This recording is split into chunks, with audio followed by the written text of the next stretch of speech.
थे सब में छोटा।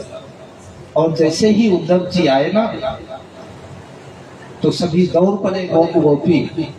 उस भीड़ में सबसे आगे हुए बालक का बोलिए कृष्ण कन्हैया। तो जिससे प्रेम करते हैं ना उससे ही ये रुसवाई होती है। प्रेम नहीं है तो फिर तो नाटक होता है। इस तरह से गोप सखा आनंद लिया।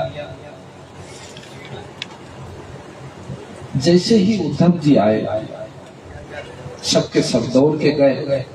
अच्छा, उद्धव जी के जो शरीर की बनावट थी ना वो भी भगवान जैसे, घुंघ वाले बाल, पहनने का भगवान पीताम्बरी पहनते हैं, वो थोड़ा सफेद कपड़ा पहनते थे क्योंकि स्वर्ग से आए थे वो शिक्षा ग्रहण करके। इस तरह की बात। सबके सब रथ को घेर दिया चारों तरफ से। जब देखा उसने सबने कि ये तो उद्धव जी, मेरा लाला कहाँ, मेरा कृष्ण नहीं। उन्होंने पत्र भेजा है, उन्होंने कहा कि पत्र देना और उनसे फिर संदेश लेके आना। उनके पास समय नहीं है, आ नहीं सकते हैं, इसलिए नहीं आए। जिसके आस में बैठ के आता उसके नाम के माला जप है। और उसने पत्र भिजवाया कि अभी नहीं आऊंगा, या जो भी है। तो तकलीफ तो होती है थोड़ी सी, लेकिन तकलीफ किसको होती है जानते हो? इस संसार में जो जीव रहता है उसको, जो इस संसार से अपने शरीर को अलग और आत्मा को अलग कर रखा है, वो कभी दुखी नहीं होता। गोप गोपी थोड़े एक पल के लिए थोड़े उदास हुए।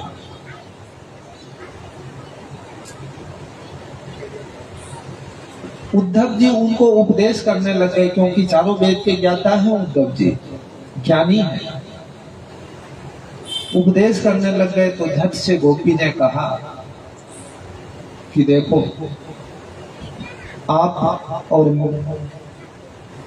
मेरे कृष्ण के बीच की बात आप नहीं समझोगे, क्योंकि उद्धव जी आप ज्ञानी। और देखो, सांडिल्य ऋषि ने और नारद जी ने जो भक्ति सूत्र लिखी है ना, छोटी सी हनुमान चालीसा जैसे पुस्तक है, उसमें नारद जी ने कहा है कि जहां ज्ञान प्रकट होता है तो ज्ञान के पीछे अहंकार होता है। ज्ञान के पर्यायवाची क्या? अहंकार। तो उद्धव जी ज्ञानी है, तो जो ज्ञानी है उसके अंदर अहंकार भी तो है। और देखो, हम ब्राह्मण लोग इसीलिए दुखी होते हैं क्योंकि हमारे अंदर दोनों बात होती है। बाकी ब्राह्मण तो देवता, बोलिए चार ब्राह्मण देवता है। पृथ्वी के 2 पैर वाले देवता ब्राह्मण है और 4 पैर वाले गौ माता। लेकिन अहंकार तो है, और अहंकार नहीं होता तो भगवान नारायण वैकुंठ लोक में शेष सैया पे विराजमान है, माता जानकी चरण दबा रही है, चरण की सेवा दे रही है, और हम गए और जाके छाती पे मारी लात, बोलिए 4 पूजा नाथ की जाए। किसी समाज वाले, किसी पंथ वाले की हिम्मत है क्या? कोई मार सकता है? जाके ट्राई करना मंदिर में। अरे वैकुंठ लोक मत जाना तो मंदिर में जाओ ना, पंडित जी वो रेलिंग लगवा रखा है, रेलिंग खोलोगे जब भी चिल्लाने लग जाएंगे पंडित जी, अंदर घुसने ही नहीं देंगे, बोलिए चार। लेकिन ये सामर्थ्य ब्राह्मण में है, क्योंकि ब्राह्मण ज्ञानी है, और ज्ञानी है तो अहंकार भी है। उद्धव जी के अंदर इसी बात की अहंकार, मैं ज्ञानी, मैं ज्ञानी हूं।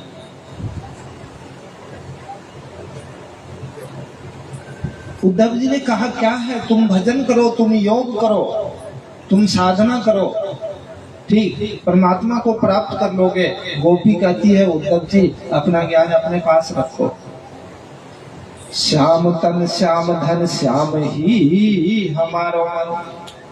वो जो श्यामला है ना, काला काला, श्याम तन श्याम धन श्याम ही हमारो मन। आठों याम उदो हमें श्याम ही सो काम है। ये नहीं 10 मिनट पूजा कर लूं फिर तो इसी से नहीं। आठों याम उदो हमें श्याम ही सो काम है। संसार तो दुख देगा, किससे काम है? श्याम से काम है। श्याम पिय श्याम हिय श्याम बिनु नहीं जिय। श्याम ही मेरा पिया है और श्याम ही हृदय में, और श्याम के लिए ही मेरा जीना है। मैं किसके लिए जी रहा हूं? श्याम के लिए जी रहा हूं। श्याम ही है श्याम पिय श्याम बिनु नहीं जिय। अंधे की सी लाकड़ी आधार श्याम नाम है। अंधे की जो लकड़ी आधार होता है ना, वो मेरे श्याम है। मैं अंधा हूं, मेरे श्याम मेरा लकड़ी है।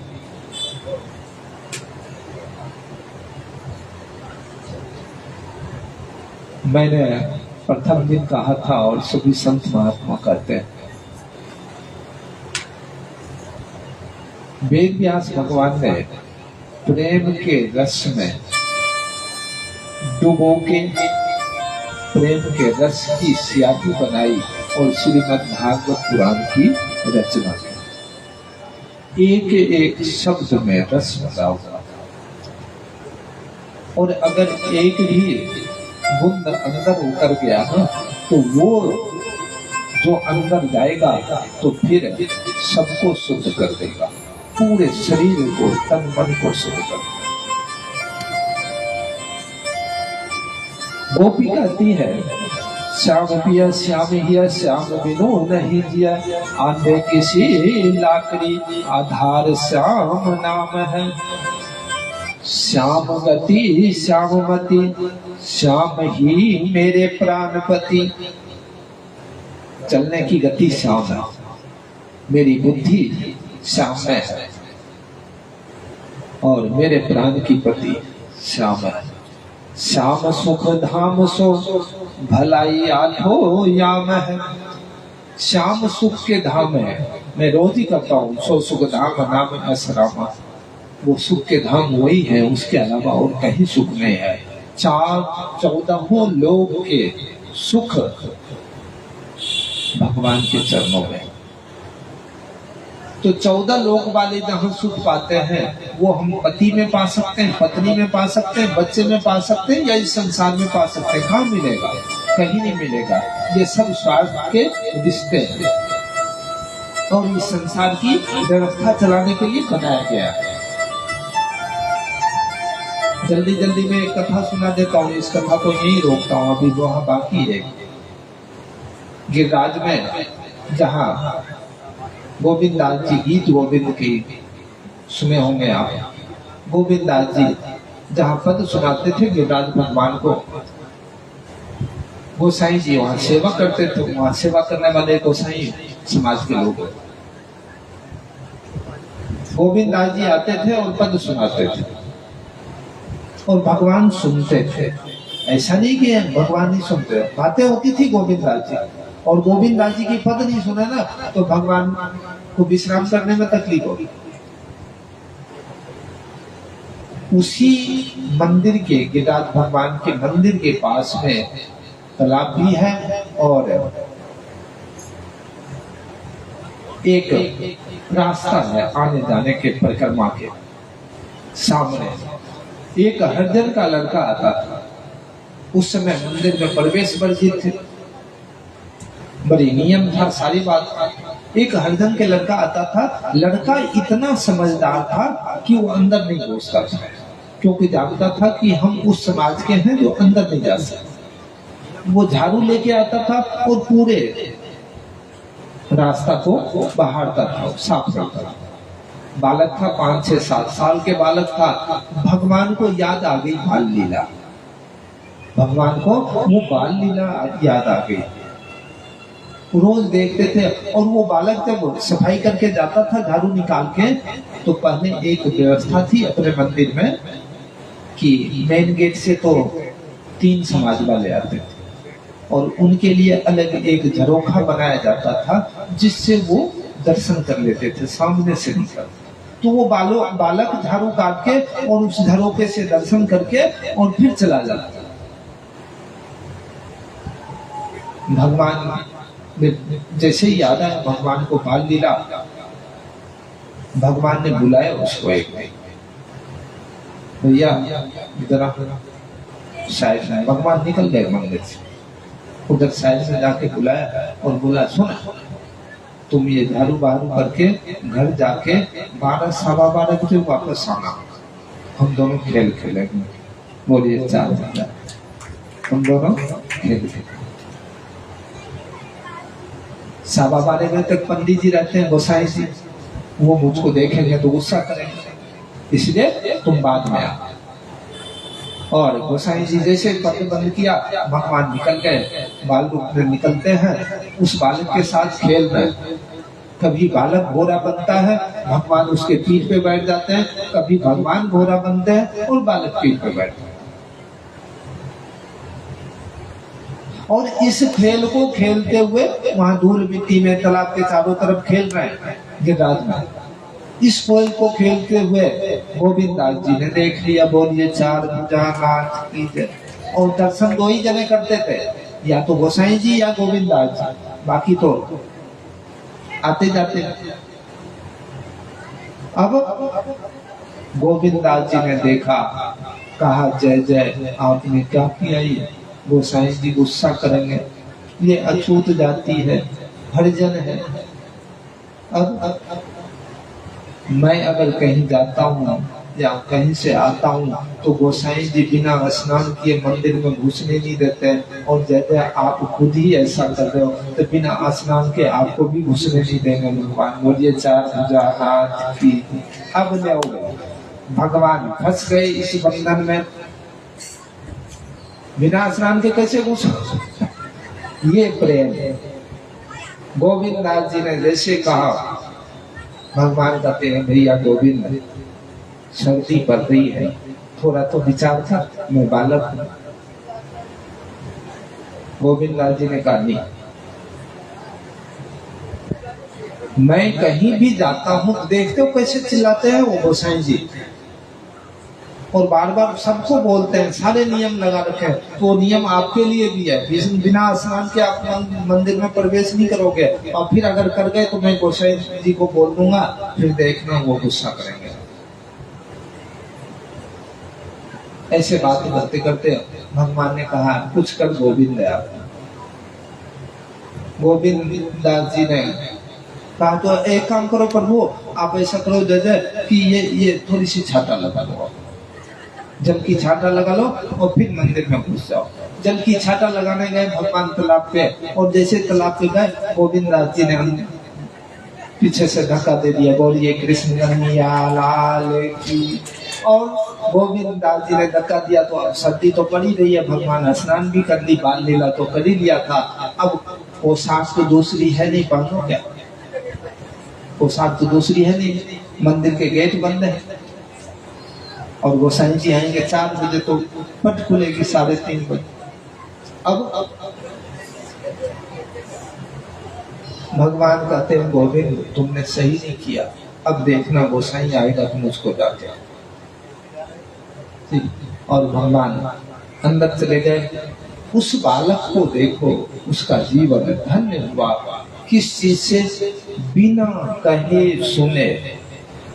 किसी ने नहीं कहा था कि बाहर झाड़ू काटना, किसी ने नहीं कहा था, अपने भाव से किया उसे, और अपने मर्जी से करता था और चला जाता, बिना कहे सुने किसी के। उसके अंदर का भाव था कि मंदिर के बाहर की सड़क को मैं साफ रखूं, झाड़ू मारूं और रोज करूं, और भाव से किया। भगवान ने दर्शन दे दिया उसके साथ लीला की। भगवान 4 बजे जैसे ही पट खोलने के लिए आए गोसाई जी, तो देखा कि ऊपर से पानी बह रहा है। अब कपड़े में जो गीला हुआ पानी पोशाक तो पानी तो अब पूरे ऐसे संभाला, तो फिर गीला गीला तो पोशाक चेंज किया। फिर अब पोशाक चेंज किया तो उनको तकलीफ भी हुई कि भाई ये मैं ऐसे नहीं छोड़ के गया था प्रभु को, फिर ये गीला कैसे हो गए, ये पानी कैसे आ गया। उसी समय गोविंद दास जी महाराज आ गए। बोलिए चार भुजानाथ। गोविंद दास जी आए तो गोसाई जी से राम राम हुई। गोसाई जी से गोविंद दास जी ने कहा, आज मंदिर से ये जल बाहर आ रहा है, ये कैसे आ रहा है। बोलिए चार। तो गोसाई जी ने कहा कि देखो प्रभु के पोशाक भी गीले हो रहे हैं। गोविंद दास जी ने कहा गीले होंगे नहीं, आप गए उधर ये तालाब में डुबकी लगा रहे थे। बोलिए चार। तो देखो भक्त और भगवान में कोई अंतर नहीं होता है। अगर आप सखा मान लें भगवान को तो सखा बन जाते हैं, आप अगर पुत्र मान लें तो पुत्र बन जाते हैं, आप पति मान लें तो पति बन जाते हैं, आप गुरु मान लें तो गुरु बन जाते हैं। इसीलिए 9 प्रकार की भक्ति बताई गई है।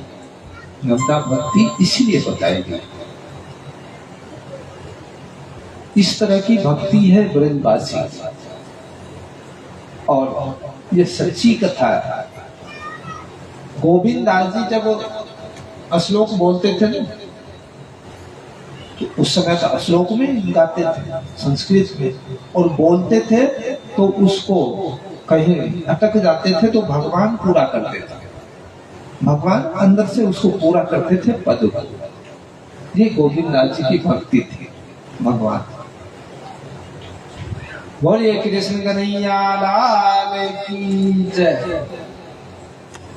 तो मैं आपको विरह की कथा सुना रहा था, प्रेम रस की कथा। और देखो प्रेम बढ़ता कब है।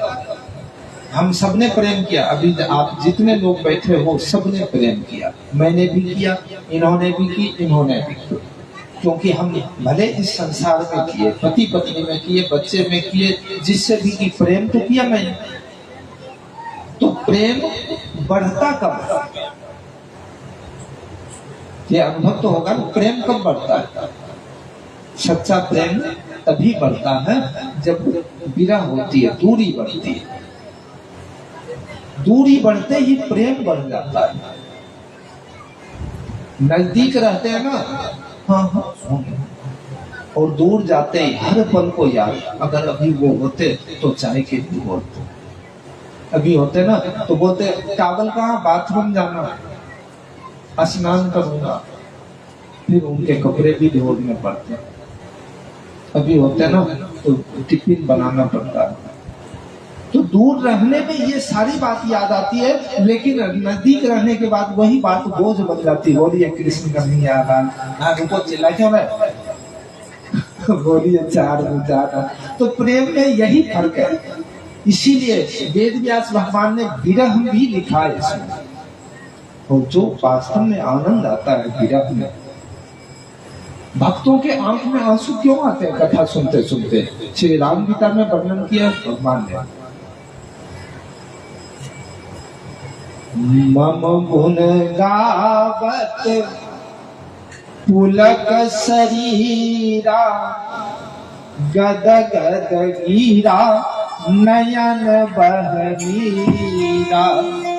श्री राम जय राम जय जय राम, श्री राम जय राम जय जय राम, श्री राम जय राम जय जय राम, श्री राम जय राम जय जय राम।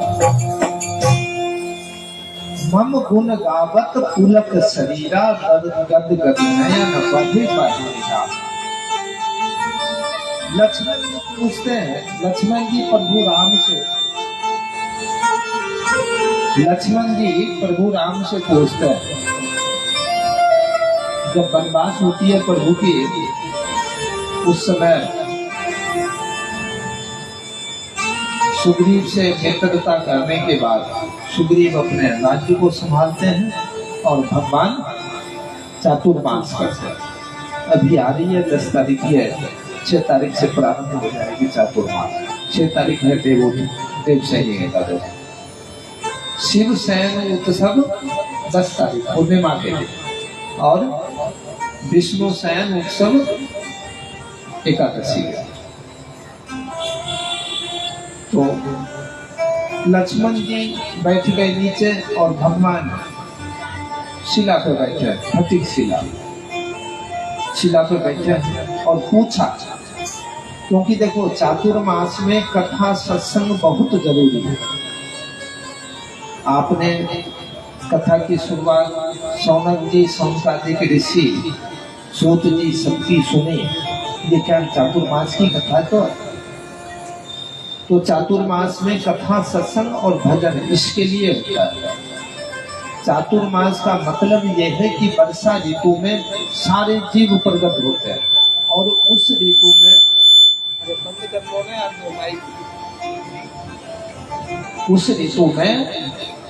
अगर आप नंगे पांव चलेंगे या तीर्थ में जाएंगे तो आपके पैर में तकलीफ भी होगी, क्योंकि मिट्टी चली जाती है तो वो गिट्टी निकल जाती है, ऊपर चुभता है।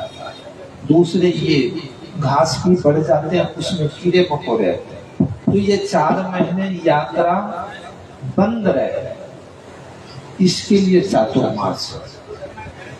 इसमें आपकी गलती नहीं, अगर यात्रा होती तो हमारे संतों की ज्यादा गलती। संत खाली पैर भी चलते थे और इस बारिश में नहीं विचरे, इसलिए ये नियम बनाया गया कि अपने आश्रम में रह के 4 महीना तक करे। बोलिए कृष्ण कन्हैया लाल की। लेकिन संत भी देखते हैं कि कौन मोटा पाती है, वही चातुर्मास करे। बोलिए चातुर्मास। और पेपर में आता है कि वो बड़े महाराज आ रहे हैं, इस बार वहाँ चातुर्मास करेंगे। क्यों? अपने आश्रम में क्या हो गया? चातुर्मास करो ना अपने आश्रम। जोर आ रहा है क्या? और आश्रम में जब व्यवस्था नहीं तो ये दुकानदारी क्यों चला रहे हो? कौन हो आप? सनातन धर्म के ठेकेदार हो क्या है? मतलब शास्त्र छोड़ के संत भी नहीं चल सकते। ये मैं व्यासपीठ से बोल रहा हूँ और दबा के बोलता हूँ, संत के सभा में भी बोल सकता हूँ। गलत होता है, सत्य होता है। संत भगवान है, लेकिन भगवान पे भी तो उंगली उठता है। भगवान भी मर्यादा में रहते हैं। मर्यादा नहीं सिखाया क्या श्री रामचंद्र भगवान का? आज संतों की इतनी बड़ी जो टोली चलती है,